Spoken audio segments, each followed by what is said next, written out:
Salve família! Cleus Marco, MC, moro aqui essa família. Antes de não começar a ver, inscreve no canal, comenta, partilha e deixa aquele like para subir a sua família. Hoje nós vamos falar sobre MC Prego Prego, que lança novo item, que já foi tchau sucesso, que é só o John, que já você sabe, que se circula para tudo as redes sociais. E Prego Prego acaba de posta um vídeo no Instagram, tá de bosta de tranca folha.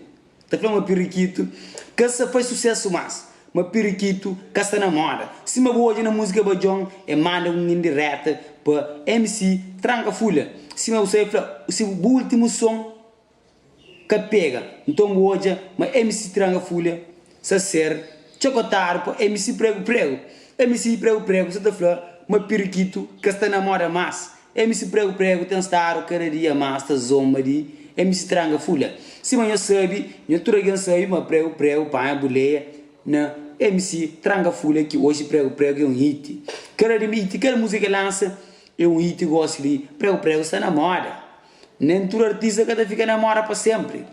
Tranca Folha nesse momento ali que está na moda, mas amanhã nunca sabe, ou amanhã outro artista, outros MC da perto está na moda.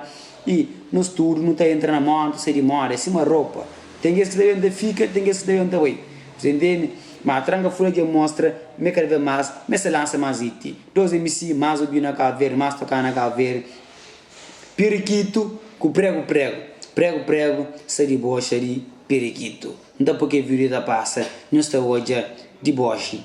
Moda, periquito já não tá na moda, Prego Prego tá incomoda, periquito já não tá na moda,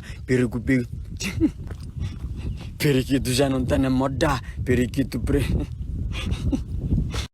De MC Prego Prego, passam fãs e Tranca Folha, que está muito agradável com o periquito, que está muito agradável com MC Prego Prego, que se debocha de periquito.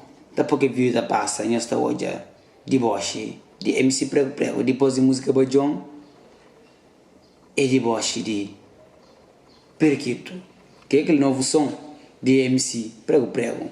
Tá feita a cota de periquito, já vai para morrer, está bom periquito, com MC Tranca Folha.